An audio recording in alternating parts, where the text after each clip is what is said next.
Welcome to the getWITit podcast. I will be your host, Elizabeth. This podcast will focus on the decline of women in technology and how our grassroots organization works with the community to foster relationships and reducing the gap of women in tech. We will be talking with both men and women on how to continue to move the needle forward on those relationships.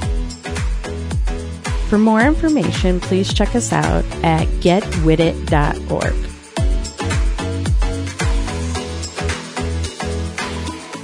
Hello and welcome to the getWITit podcast. Our guest today is Kristina Robinson, and I'm going to let her tell you all about her fabulousness.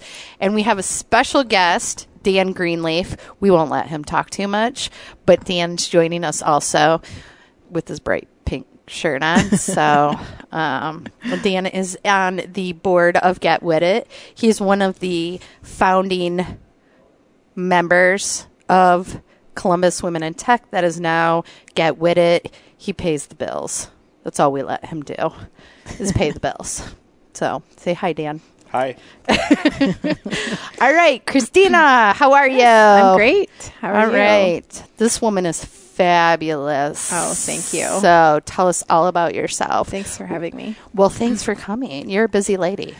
You know, there's never a dull moment. That's right. That's right. Tell everybody what you do. So I work at Cardinal Health. I am a vice president in IT.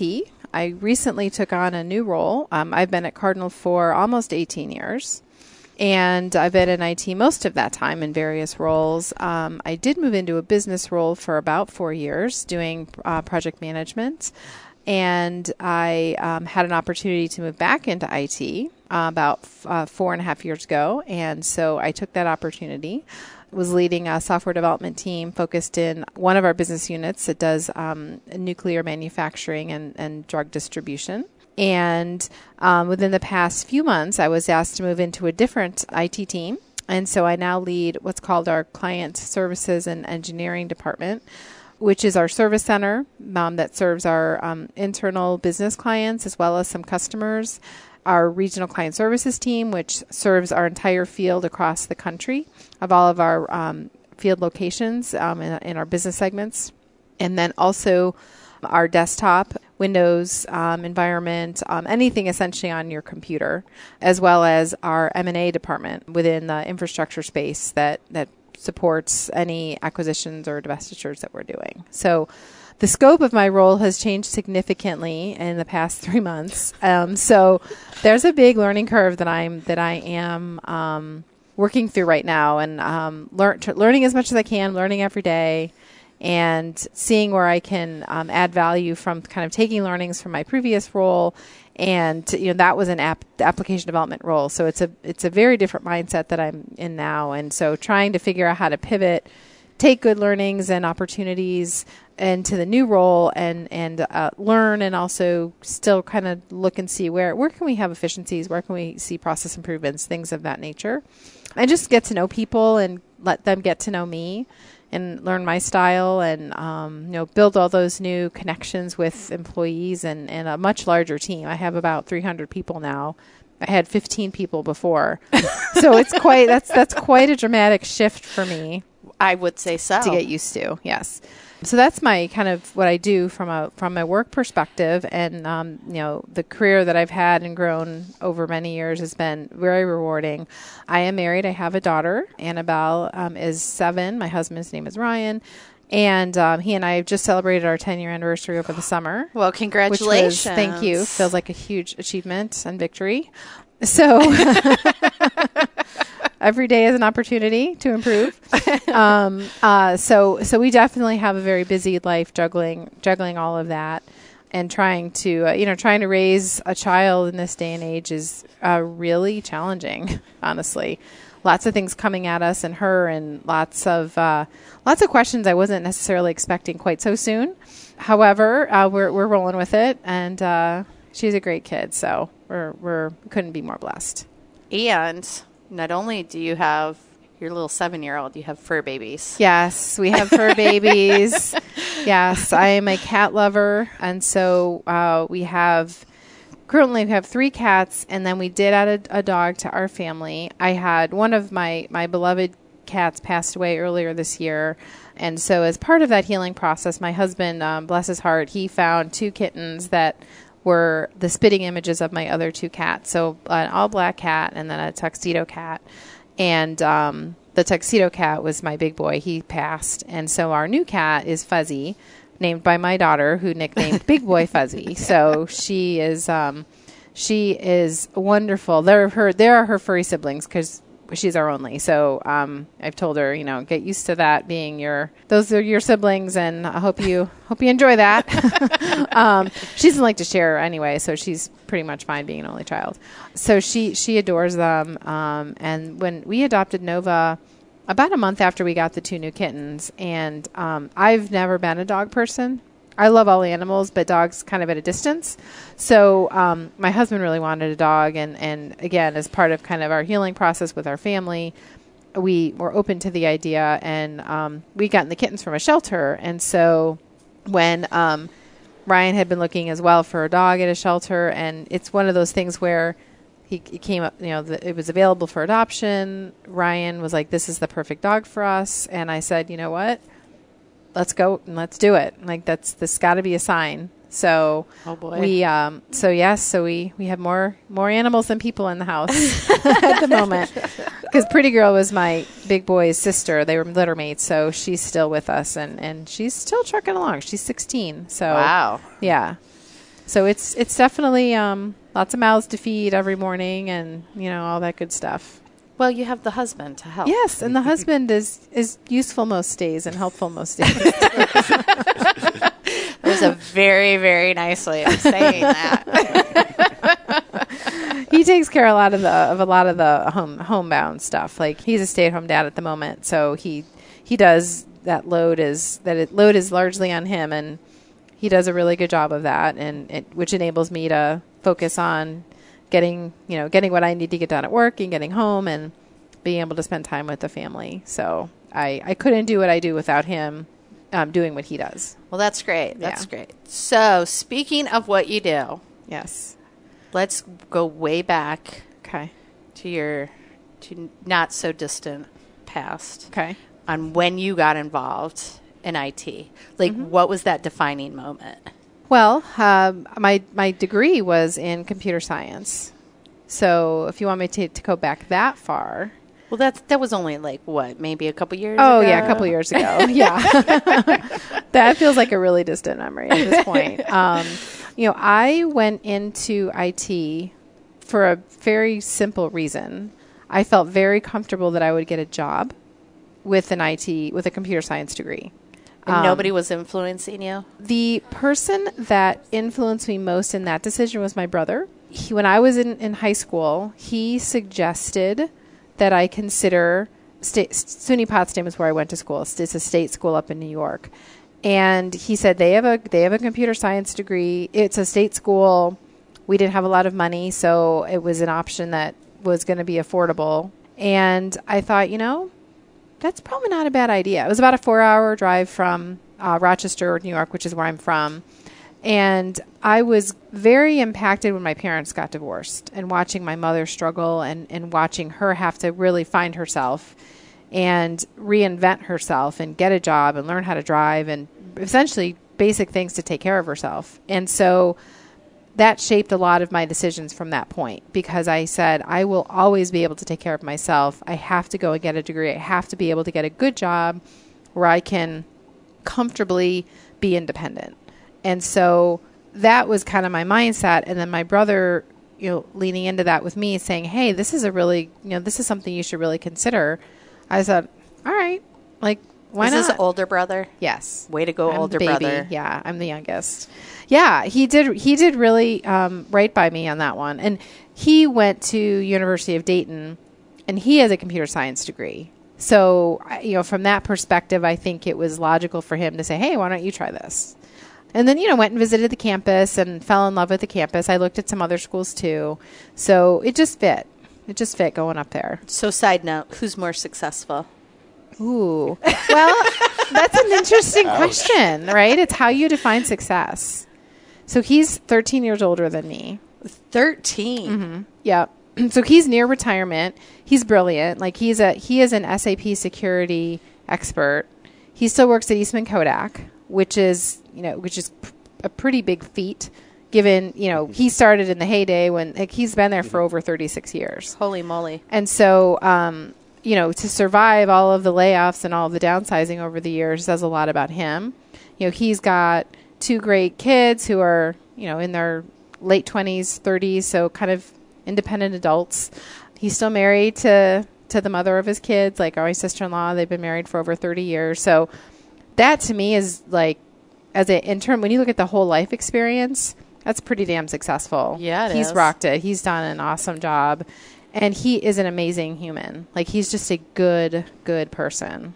So I aspire to be like there you him go. All as right. as I continue to get older. I would feel very blessed if I had similar experiences as I progress and, age gracefully. That's awesome. You will age gracefully. Kristina's been this successful at the age of 28. Yes, that's right. Oh, you just had your birthday. Okay, so brother influenced you. Yep. Go off to college. Yep. Like the computer science gig? I guess I did. I mean, I stayed and I got my degree. It wasn't always easy. I was telling someone earlier today, I actually had my first town hall with my new team, and it was a lot about introducing myself and them getting to know me. So this podcast is timely because I just was able to share a lot about myself with a new group of people. We should have just taped this. We could have. You could have just hit the play button. Could have. There's something buried in there I just caught. Your team is so large you need a town hall. Yeah. I know. It used to be an all hands meeting. It was like 15 people. Now it's like I can't even set up my own meetings. I have to like work with my boss's assistant to help get space, and we have to do like my AV team has to help with making sure we've got all the logistics set up. And yeah, it's a big deal now. Like it's a thing. Wow. It's a thing to set up a meeting. But anyway, so I was talking to them about some of this, and for me, I like a challenge. So it wasn't always easy, but I worked hard at it. And I remember one class I took. It was probably like a 201 class, like level computer science class. I took it and I wasn't paying attention as much as I should. I was getting a lot of help from somebody else. And oh, by the way, back when I was in college, I was one of 2 women in the computer science major, literally. In the whole major. Yes. Just me and one other chick. Susie Z. Yeah. And so, so it was, being surrounded by a bunch of guys who most of them were a little more geeky than, they weren't like your. We love to geek out. Yeah. So you can they weren't geeky. your quarterbacks, right? Right. So so I was popular, right? You could say. And so they all wanted to help me. And so I probably got more help than I should have because then I wasn't necessarily learning. I was just kind of parroting. Right. And so I get through this one course in a semester and I thought, I'm not exactly sure what I learned. So I took the class over again. I passed it, but I was like, not sure I really retained what I really ought to have retained. And I was like, okay, well, I'm going to do this again to prove to myself that I could do it on my own. So at least I had the wherewithal to be like, no, you're shortchanging yourself and you're not going to be successful if you're copying and relying too much on other people, So from that, and I almost failed machine learning. Oh my goodness. That was the hardest class. I was petrified in that class. Like it was just, oh my gosh. I remember sitting there taking the final. It was an open book final. And I was in there for hours. And the teacher was like, take your time. It's not a race. And I still to this day, I'm not sure how I passed that class. He might have just been doing me a favor. I don't know. I'm just simply saying I don't know how it happened. So, but I mean, I again, my focus was the end goal, which was employment. And I had, I had a good group of friends. I had a boyfriend all through college who was kind of very different, very creative. He was an artist, musician, not at all studious. So I felt like I had a good experience in college and didn't really want to leave it, so I was like, yeah, this works. You know what I mean? It was like, I wouldn't go back to any previous time in my life. I hear a lot of people talk about, oh, I wish I could go back to high school. Oh, God, you couldn't pay me to go back to high school. High school sucked. It sucked big time. I absolutely hated high school. I did too. I just had to get through it. College, I don't feel as strongly about. I still just don't feel the need to repeat that experience. So, but it was good. I enjoyed doing it when, it was like it was a means to an end kind of thing. So, yeah, I wouldn't go back to college either. No. Maybe my early 30s. Yeah, I don't know. It's hard when I think about that. I'm like, I don't know what point in my life I would revisit. Like this was perfect. Like, honestly, if I think about fast forward 20 years, it'll be interesting. I'm guessing it'll be my 40s. Like, cause that was really when I really came into my own in terms of like my 30s. I was newly married, divorced, broken, then kind of picking myself back up, met my second husband, and, right on the cusp of my 40s, we had Annabelle. And so our journey as a family really began in my 40s. And so that's, I think I would say, been the most rewarding part of my life to this point. So it'll be interesting. It's kind of, life is kind of like it's like a book. You just, haven't gotten to the next chapter yet. So we'll just see how this all unfolds. There you go. You can rebrand. Yeah, that's what we say. Like, Angie is rebranding to 30. I said, well, I guess I'm branding to 50 because that's how I feel some days. So, yeah, rebranding. Every decade brings a different opportunity. Yeah. And I hope there doesn't come a year like a milestone birthday that I regret or that I wish I didn't have. You know what I mean? I always hope that I'm looking forward positively and happy with where I am in my life at that point. That's good. And I think I will be. But that's how I've looked at every decade to this point. So that's good. Yeah. So you graduate college. Uh-huh. You get a job, obviously. Yeah. So I actually graduated from my undergrad. And that boyfriend I was telling you about, he was still struggling through undergrad. And I said, I don't really want to leave him. He needs me. Well, I was probably midway through my senior year, and I got wind of this. They called it a 4+1 program. So you could, in your senior year, do basically the first year of an MBA at Clarkson University, which is in the same town where I was in. So they called it a 4+1 program. So do your first year of your MBA and your senior year of undergrad, and then just jump right into the second year of the program. So, 1 extra year MBA, done. I was like, well, sweet. That sounds like a good deal. So I got into that program, and I did that, and I stayed the extra year to get my MBA. And I was still there for Jeff. My ex-boyfriend's name was Jeff. And I still couldn't save him. Like, you know what I mean? He was just kind of we were just too different, Of course, it took me forever to realize that, but that's okay. Part of life. But he was a good guy. So I stayed for that extra year and got that MBA. And I actually think that was probably one of the best decisions I made because they just had a much broader recruiting network. So Anderson Consulting was visiting Clarkson and doing recruiting there, and that's where I ended up going to work after graduation. And one of the things that was really interesting about that experience for me, and kind of the doubt of whether or not the MBA was worth it, when I got my offer letter, it was several $1,000s less than one of my other friends who was in the same program as I was. And I was like, well, that's interesting. I wonder why my offer is less. And I thought about it for a minute. I was like, well, gosh, should I ask? You're not supposed to talk about salary. And it's like, screw it. I need to understand why this happened. So I called the partner who had offered me the position, and I explained the situation to him. And he's like, oh, well, I'll look into it. Well, come to find out, they had not factored in the MBA when they gave me my offer, my salary. So had I not said anything, I would have been screwed out of a few thousand, like $8,000.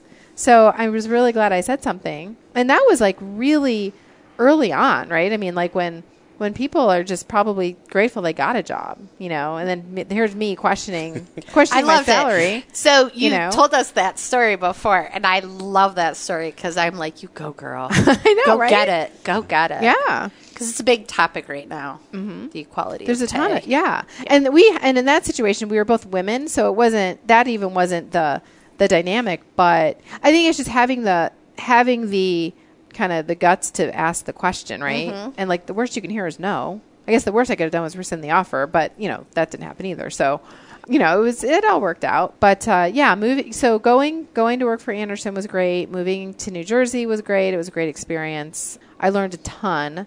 That was really when I will say came out of my shell and came into my own as a woman and as a professional, and just how I wanted to be at work. And I was a hard worker.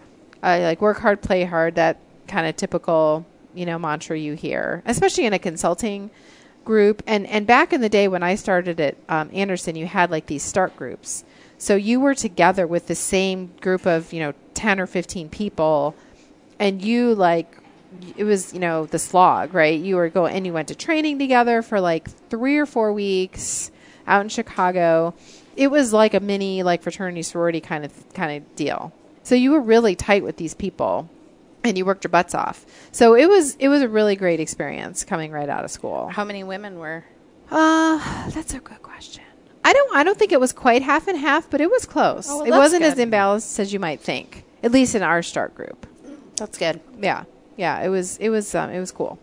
But I also will say, that's when, I didn't really drink in college. I didn't drink in high school. Definitely not then. But I really kind of got into more of like going out and partying and stuff like when in that few years. And I definitely got to a point of, man, this is getting out of control. I really got to get this in check because, I'm going to get whipped. Like something bad's going to happen if I don't really figure this out, and get a handle on it. And that was when I met my ex-husband, because he worked there as well, and we were on a project together.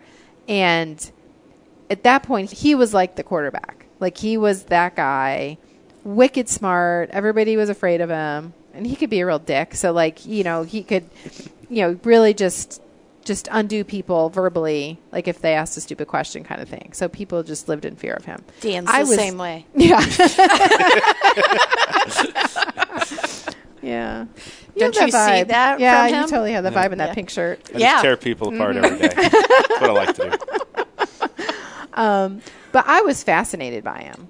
And he liked me, and I was like, oh, this is kind of interesting. So at that point, I went from being the geek in high school to being kind of somewhat of a nomad in college. I wouldn't really label myself there. I was always a bookworm, always more studious than anything, somewhat socially inept, at least in my view, uncomfortable in big social groups. So I really came into my own at that point and could figure out the social stuff and was much more popular, air quotes. And so it was like the cheerleader quarterback kind of scenario on this project, right? And we were dating and it started to get serious. But he was what pulled me out of that party girl mode that I had gotten into. So when I go back on my life, I truly have no major regrets. And even with that relationship, because I'm like, he got me to the place I am today. He got me out of a situation where it could have been really bad for me if I kept my partying ways going on. Who knows what path I would have gone down. Got my head right, got me more focused, and ultimately moved here to Ohio because he's from here originally. And then even after our relationship ended, this had become my home. I had established myself at Cardinal Health, where I had begun working at that point, had a really good career, and it just was much better grounded. And going through the divorce, I figured out who I was a whole lot more. There's nothing that helps you soul search more than going through something like that and really figuring out who you are and what's important and how you screwed that up. Because that's how I looked at it, was a failure, right? So what did I do to make that mistake? How did I mess that up so badly? And then you kind of look back at it you know what? Life's a journey, and this is just one part of it. And I'm Catholic, so I was very introspective, and I actually got an annulment because I really wanted to remarry in the Catholic Church. And at that point, when I was doing the annulment process, I was dating my now husband. And I remember Ryan being like, why are you doing this? rehashing all this stuff. And I said, the intentions are good of this process. It's about helping you understand how you went wrong, like how you made the mistakes in your relationship so that to the point that it failed. I mean, that's a good thing to do. If you kind of have to not take it as a somebody like judging you or telling you did something wrong. As people that like don't even get married, like, well, what do they know about marriage? Because you can't get married. Like, who is a priest or a nun to tell me? You know what I mean? But right. But you have to look at it differently. You have to just take it with the good intention that it has. And I felt like I learned, again, a lot more about myself going through that and what's important and what's not. And it made me a better person, for sure. So coming out of that, you learned a lot about yourself. What would you say is the most important life lesson you learned? Oh, gosh.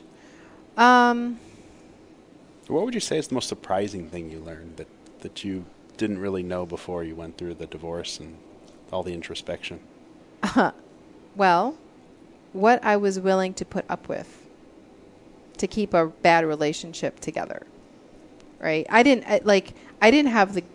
wouldn't have had the guts to go out on my own like my ex-husband did. And I have to say, if I saw him today, I would probably thank him for having that vision that I didn't have, because it felt wrong to him and he did something about it. I don't know that I ever would have done that. So I guess what I learned was I was driven a lot by fear of being alone, which again, like after everything I told you before about always wanting to be able to be independent and strong and, all that went out the window, and like, I'm afraid to get out of a bad relationship. You know what I mean? It was like, what the hell is wrong with me? So that was a little bit unsettling, right? But, I think sometimes you can't see the forest for the trees. And I think maybe the other thing I learned about that is sometimes you do need help from somebody else to see those things that maybe you're not seeing. And I think therapy is wonderful. Like I've learned so much. I guess when my ex-husband, came home, was like, I'm done. I was like, excuse me? Like total shock. And I said, well, let's go to therapy, whatever. And he was like, okay, I'll go for you, but it's not going to change my mind. So I was like, okay, thanks, dick move. But okay, fine, whatever. He went, and I'll never forget the therapist took me aside and was like, this guy's done. You just need to pick yourself up and dust yourself off and move on with your life. And that was good advice. So I think that was just like, okay, this is now what we have to face. And I was very protective of my family. So maybe the other thing I learned around that was, you need to have people that you can lean on. That I couldn't tell my mom because I was like, I cannot break this woman's heart again. She's going to relive her divorce through my eyes, right? And I was just devastated. Like, I didn't tell them for probably a month, just in case we were able to patch things up, because they would have never forgiven him either. Like, he would have been dead to them. So I didn't have, I did have some girlfriends. So, but it's like really thinking through that of like, who do you really have that you can tell all of your deepest, darkest secrets, and that have that support network, so kind of you assume that those people are, but then when you get right down to it, who are those people really? And I found support in surprising places as I was going through that, to be honest, when I think back on it. Yeah. And I think after the divorce and I kind of figured out my own life and, again, I then even more I learned about myself, like who I really, really, really was at that point. You continue to evolve through your life. And now I kind of just pull no punches, like it kind of is what it is. And that doesn't always bode well for my husband because he kind of gets the brunt of it sometimes, but, because, but that's all right. But I'm kind of like, well, But you address the issues instead of letting them fester at that point. Well, yeah. And I will say Ryan is very much about communicating and talking, and he wants to spend time together. Like when I really think back on it, here's the thing I completely ignored. My ex-husband and I never, ever fought. Ever. Which when I look back on it, it's like, well, we never talked about anything important. That's why we never fought. But you know what I mean? I was like, duh. That's because I was like, well, how did I not see this? What were the signs that I was missing? That was kind of the other thing for me. It's like, how did I not see this coming? And it was like, I just was like, man, I guess I was on autopilot, and I made a lot of assumptions and took things for granted. That's probably what I say. What I realized. And so that's probably the most important thing as I reflect kind of now and in the future on my current relationship is you just can't take things for granted. You got to talk, you got to work, you got to really try to work things out. And it takes two people. Like, relationships are really hard. I also underestimated that. Like, they're really, really hard. Yeah, they're a pain in the ass. Yeah. Yes. So I just completely missed that. And, the other thing that I realized, too, is when I think back to pre-Cana with my ex, it was, like, minimal. It's fairly non-existent. Because we were getting married in Rochester, and we were living here. So there wasn't a whole lot of opportunity to have a good connection with the priest that married us. When Ryan and I got married, we just met with the priest that married us and took him to dinner a couple weeks ago. Like, I love that man. And he did so much to help us with our kind of pre-Cana. It's just basically counseling you do if you're not Catholic with the priest that's marrying you. And there's a lot of questions. You literally have to answer like pages and pages of questions and talk about each other's answers and where you have differences. Like, they really want you to think about the person that you're marrying and what is your real compatibility and where might you have problems. And he helped us so much going through that and learning about each other and really, really challenged us on some things. So I just took all of that a whole lot more seriously the second time around. So that was a long answer to your question. But I'm sitting here looking at you and thinking, kick ass. You're kick ass. You have been through it all, and you come out on top. Kick ass. Trying. Every day is a journey. Every day is an opportunity to be on the top of the hill or on the bottom of the hill. You know what I mean? So you worked your way up at Cardinal Health. Yeah. Yep. Had a good career. I've had great bosses. Probably my secret to success there has been I get a lot of shit done, and people know that I get shit done, and I do it in a way that doesn't leave dead bodies. That's good. Wait, what's that called again? A trunk friend? I'll be your trunk friend. What does that mean? A trunk friend. I learned this. What is that it? means if you do have a dead body that needs to be disposed of, it's the friend you call who will bring you the trunk. I'll bring you the that's trunk. Awesome. I'll be your trunk friend. Okay, that's awesome. I've never heard that before. Darren, you're learning all sorts of things. That's so cool. Yes. Trunk friend. Okay, Trunk that's cool. friend. Got it. Now, I was actually, before you got here, trying to tell Elizabeth about the importance of making changes without pissing off a bunch of people. Yes, absolutely. And I think there's an absolute art to that. And I think I've been able to navigate the corporate environment pretty gracefully with a lot of art. Now, but again, like if you want, I have the science to back it up because I'm very good at project management and organization and structure and, helping lead people. And the leading people thing is kind of more the art, right? You have to be able to make connections with people and be yourself. I think one of the things that a lot of people look to me for advice on is how to just be genuine, and like, I don't know, just, don't be fake, right? I mean, like, right. I'm not a good liar, so I'm that friend that if you don't want to know how your outfit really looks, don't ask me. Because I'll tell you if it could looks be like my shit. trunk friend. Yes, absolutely. Okay. Yes, absolutely. I got you. Oh, you want to know what's this funny story? One of my very best friends, she was my maid of honor when I married Ryan. We were at a bar one time, Dub Pub. Love that place. And it was packed. And there was another group of like people, and this girl had this giant purse. She kept banging into my friend, like with her purse. And Stephanie was like, ugh, ugh. But she would never say anything. Like, she would just be annoyed, but she would never confront. And I was like, finally, I poked this girl in the shoulder, and I was like, can you please stop hitting my friend with your purse? And she was all like, what? And she got all pissed at me. And I was like, and then she turns around, And then she starts, I could see her like, you know, with her friend, like whatever she said. I'm like, you can say whatever you want about me. Just stop hitting my friend with your purse. and my friend Stephanie was like horrified. She was so embarrassed. And I was like, because literally I would go into a cage fight for my besties. Like I will go down for that. See, that's true friend right there. Yeah. True friends. Mm-hmm. Absolutely. It's a way to go. It didn't have to go that way. It didn't. Nothing ended up happening because the girl, she totally backed down. Did she? Of course she did. Of course she did. She wasn't used to being confronted about anything, I'm sure. Probably not. But I was like, oh no. Oh no, you're not going to keep hitting my friend with your purse. Biatch, this is going to end now. With her giant ass with her, purse. It's like, why are you bringing a big ass purse to a bar? Exactly. First of all. Where's your little clutch? Exactly. Thank you. Just saying. Anyhow. So. I love it. So here's one for you. Okay. So when you're at your big important meetings, how many women are at that table?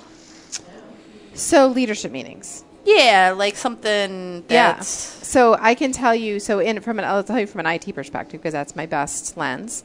There are 4 female vice presidents, including myself.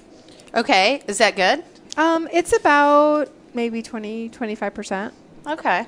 So it's not hateful, but it's not enough. We talk about this a lot. We talk about how we continue to support and empower and encourage women up, you know, and a lot of it's just, if you can see it, you can be it, right? Right. There's not enough women in leadership positions for others to think they can achieve it themselves. That's one, I think, dynamic we're facing.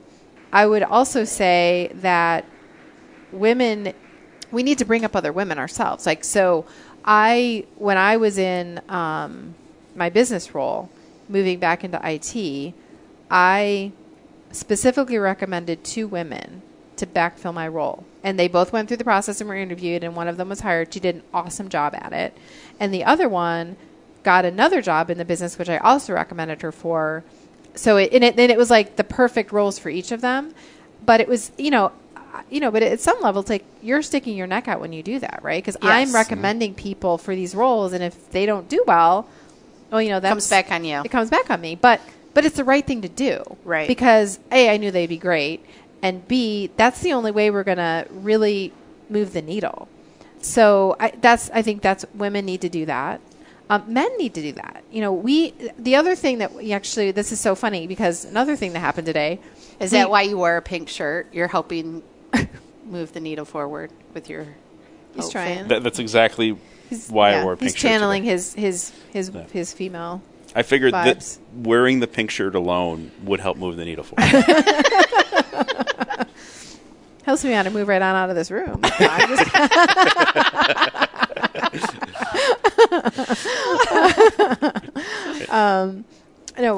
forgot where I was going with that. Women. Oh, so we had a meeting today. So we have this group called Women in IT, and it's around getting women involved and giving opportunities to learn and on the job, get different training, mentoring and networking, like just teaching women kind of what are the right things to do to help grow your career. And we've identified multiple different work streams. So I am co-leading a work stream with one of our other directors, who's a female as well. And it's around developing leadership skills. IT leadership skills, I think it's technically called. And one of the things that we need to do as part of this group, all of these different work streams, is to engage men as well as women. Because, you run the risk when you have these kind of any minority, pick a minority, right? Women or African American or Hispanic. When you segment yourselves in these, we call them ERGs, but employee resource groups, the intention is around diversity and inclusion. But if you've got a group of like Hispanics and African Americans and women, you're not exactly diverse, right? So you still need, white males are a pretty big population, right? Right. In the corporate environment or any working environment. So they need to partner with us. Like we need that. And they need to feel engaged as well, because I feel like some of these things that we're doing and the across movements across the country with diversity and inclusion in mind, run a high risk of excluding white males and them starting to feel like they're not going to have opportunities. Now, and some might say, "Oh, boo-hoo, you've had it great for all these years. It's other people's time to rise up to your level, to your level of opportunity." So I see both sides of that argument. But for me personally, if I want to maximize the opportunities for women, I'll say specifically in this case, I need everybody on my team. Like, I have now a new team. I have three directors that are all men, and I have a manager who's a woman on my team. I need all of those guys to be, not looking at color or gender when they're hiring the best person, right? It's who's the best person.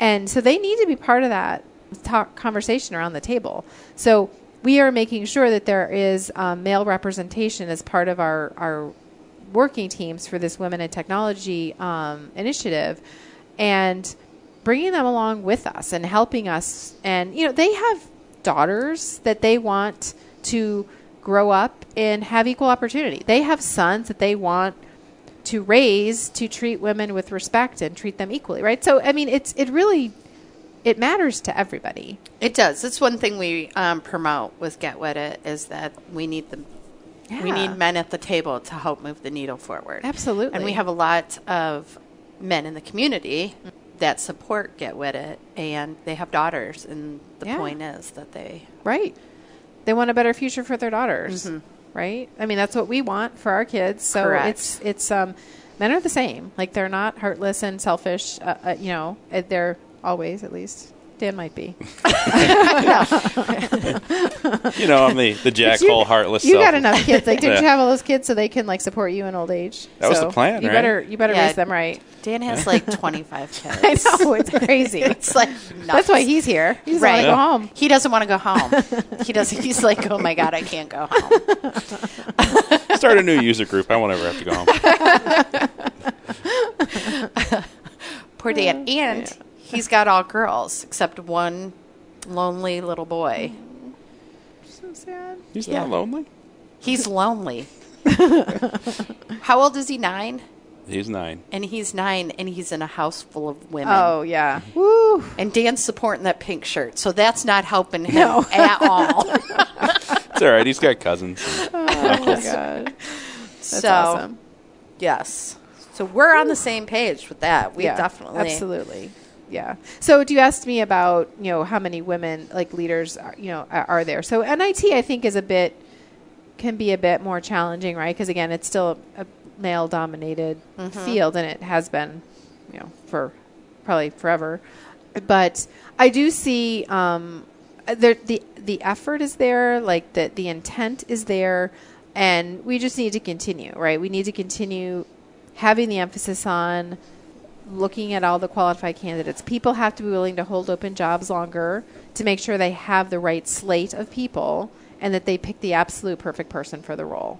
And, and the other thing we've kind of realized too is we tend to move people around internally, and we don't always look outside. And, because it's a risk. Bringing someone in from the outside is a risk if they're an unknown quantity. And, frankly, it's tough to fire people, right? It takes a lot of effort. I'm just saying, right? So it does. Clearly, you're not in consulting. You got to put a lot of energy behind that, and do right by the people and try to help them. But sometimes those, I always say, the organ rejects, or the body rejects the organ, right? Sometimes it just doesn't work out, and it's really hard in an interview process, like a traditional interview process, to gauge that. There's some things I've heard other people do creatively to do interviews that are more like job shadowing and really trying to get that cultural fit. So maybe that's an opportunity to minimize the risk of an external hire. And certainly if you know someone, right?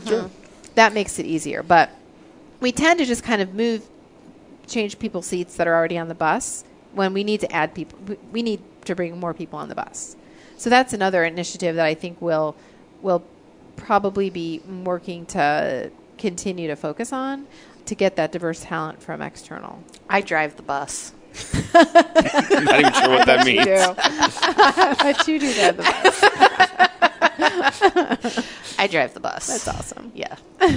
So, random question for you. Yes. As a woman who's taken on leadership roles and reached an executive level in her career, we'll say, Do you think you've reached that because you realized as a woman how you have to approach things differently? Or did you kind of ignore that and just say, I'm a person here to do a job and deliver and be successful and grow? That's an interesting question. I've always focused on my skills and what I bring to the table. However, I've also always been aware of how I have to interact with people to be heard or to be taken seriously. And I'm really difficult to offend, quite frankly. So I think when it comes to working in a male-dominated field, I can shoot the shit with the best of them, and most things just roll right off my back. So I think that a lot of the barriers that might be up in a male-dominated field when there's like a single female or, a minority and you don't know how people are going to take things, like I feel like I have removed those barriers from people when they look at me because, again, like people know me and they know who I am. So I think it's Kristina and I are sisters from another mother. Yeah. So I think it's a little bit of both. No. I rested on kind of my skills and just like, kind of like bloom where you're planted, I like to say. Like, just do a good job at what you're doing and don't assume everybody's going to recognize it because that's not always true, but don't look to the future if you can't figure out what you're doing now. Like, table stakes are doing excellent at your job. And then if you do excellent at your job, opportunities will come. And you got to be out there and be your own advocate and have a strong network. I think I've done a lot of that in my career as well, of reaching out to people and talking to them and learning. And I really think that personal connection is so important. And talking to people about their families and, know what they're, know how many kids they have and, that kind of stuff. It's like, it can't just be surface level. You really actually have to care too. It's like, don't ask a question and then like look away, like actually listen to the answer and be engaged. And that's a real relationship with someone, and the other thing, it's like, I've been at Cardinal for friggin' 18 years. Like, I know a lot of people, like a lot of people are there for a long time. So over that period of time, you just naturally build some strong relationships and people just not know how you operate and, they don't have to figure it out. Like, your brand, like that's my brand. I think, a lot of people's brand, just follows you. And hopefully if you have a good brand, then that works well. So there's something in there that I find really interesting. Doesn't Dan sound like real professional here on these questions, Darren? Hey, I'm being recorded. It's got to sound professional. Oh, my God. Until the mic turns off, right? Well, there's something in there that I found really interesting. And as a man, a white man, I oftentimes don't get a chance to see some of that perspective of a minority. You said you understood what you had to do or how you had to act to really be heard and respected. And it sounded like, and apologize if I'm inferring here, but it sounded like it was different than perhaps some of your male counterparts. Oh, for sure. So I guess where I'd love to hear it is as a woman who's figured out how to be heard and how to articulate herself and rise up through the ranks, what is the difference that you see you have to approach things with? Well, I would say, I think first and foremost, it's be yourself. Don't try to act like the guy, right? Everything you do has to come from a place of you're comfortable in your own skin. And so I think too often people, like they try to act the way that they think people expect them to act. And that can be a woman or a man, to be honest with you. But, I think that men generally are much more comfortable just just putting it out there, right? And that could be more of a, not even like a male-female dynamic as much as sometimes, extroversion versus introversion. Like extroverted people tend to think out loud. And so if you have an extroverted male who's like trying to get a point across, but they're just kind of thinking out loud, it's like, you're in those meetings with people that just, you feel like, oh my gosh, they just want to hear themselves talk. They might be processing an idea. I sat in one yesterday. Did you? Yeah. And you're just like, for the love of God, shut up. It was an hour and a half. Right. Of one person pontificating. I didn't realize you Yes. found our meeting that unhappy. Wow. It had an impact on her. Fair. So I'm holding on to it. And then there's like that, the typical, you've heard this many times, right? A guy can say something very direct and or push back on somebody else and he's just being assertive, and a woman doesn't, she's a bitch, right? Correct. We've all heard that. We've all experienced I've been that. called it. Right. We've women, I think any woman would probably be lying if they didn't have that experience. So, so there's a couple ways to go after that. Is confront it head on. Like, look, like, dude over there could have said the same thing and you wouldn't have thought twice about it, but I say it and all of a sudden I'm a bitch. Like, what's up with that bullshit? Right. And so there's, and I think the other thing that I have done, and again, it works for me, is I use humor a lot, so that even when I'm even when I'm slapping you in the face, I'm doing it with a smile and a laugh, so that it doesn't feel quite so, it doesn't sting quite as bad, right? I do that a lot to Dan. Right? Yeah. Because I'm still getting my point across, but I'm not trying to like make you feel like an idiot. I just, I feel like it's everybody. That's what's hard about it. Like there's not a script or a playbook to say this is how, as a woman, you go into these situations. Like it's very personal to me, and how you approach those situations. But I think, again, recognizing that, really, I mean, think about it. Like, it could be a guy having the same conversation, right? Not knowing how to interact in a certain setting, not being comfortable. I mean, it can happen to all of us. I think there's a tendency for men to be more comfortable because there's just more of you in a room typically, right? So you can shoot the shit better or whatever, right? I've also, I grew up on football. Buffalo Bills. Woo! I love me some college football. Yeah. There's nothing like a young college man running down the field in those tight pants. Woo! And a football that just doesn't get me going. With a beer and some Doritos. See?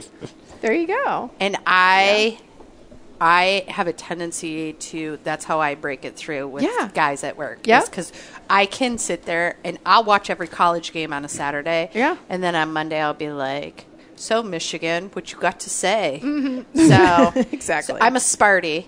Okay. So, that's right. Okay. Yeah. So I had to throw it in some people's faces yesterday and today. It might have gone through to today, Tuesday. And it could possibly go tomorrow, Wednesday. But the Michigan State win over Penn State was phenomenal. Yeah, that was pretty incredible. Yeah, so. Yeah, I'm with you. Yeah, so, but again, it goes, and again, you can't fake that. If you don't give a rip about football, don't pretend like you like football if you're a woman, because then you just come across as fake, right? Because people see through that shit.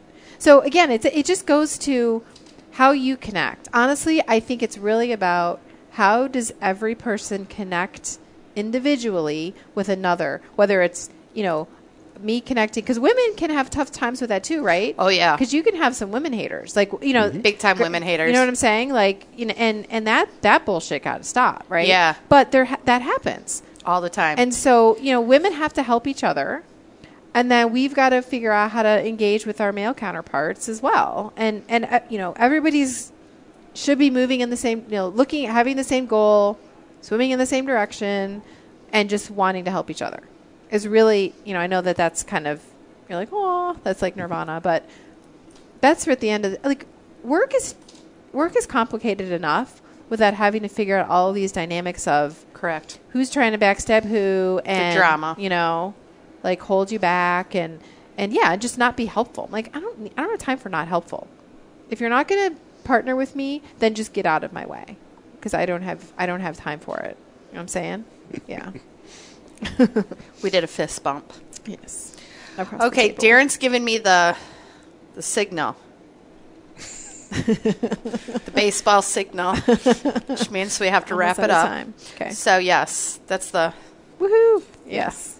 That's the Darren signal over there. For those of you who can't see the sign language, I believe we just ordered a beer in French. All right, great. That's awesome. Well, Kristina, we had so much fun. This is awesome. You need to come back. I would love to come back. Okay, Pick great. a different topic. I'm happy to come back. Oh my God, we get my girl Angie on here, and Dan and me, and you and Angie would. Am I right, That'd be Darren? awesome. I mean, Darren had to both Darren and I were telling Angie zip, zippity. Yeah. Yes. So God love her. So we'll have you come back. Love to. We had so much fun.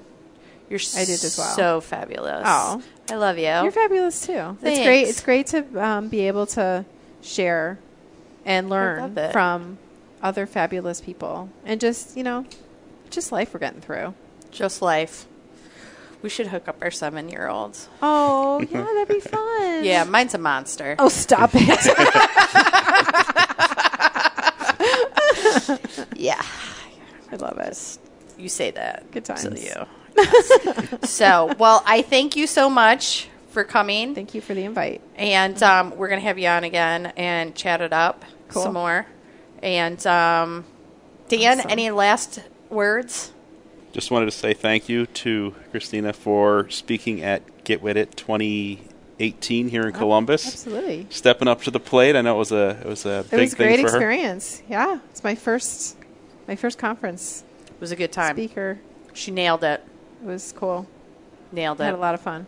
Yeah. It was awesome. And I'm rocking the pink shirt. Love it. Yep. I want to see purple next time. Can I put in a request for purple? Absolutely. Call I'll my put assistant. it on the calendar. Okay. Podcast taping with purple shirt. Yeah. I just need to get an assistant, and then There we go. It's your wife, I think, right? she's got to assist all of my herd. Well, Yeah. So that's I'm true. kind of on my own there. That is true. So, well, thanks, Dan, for coming and hanging out with me. I had to twist his arm to come on the Get With It podcast. So maybe you come hang out again. Look how much fun you had. I can do that. Okay. All right. Well, thank you again, lady. Thank and you. We'll wrap it up and have her back on. Cool. Thanks for tuning in, and don't forget to subscribe to our podcast and leave a review. We will see you next time, and feel free to drop us a line at getwitit.org.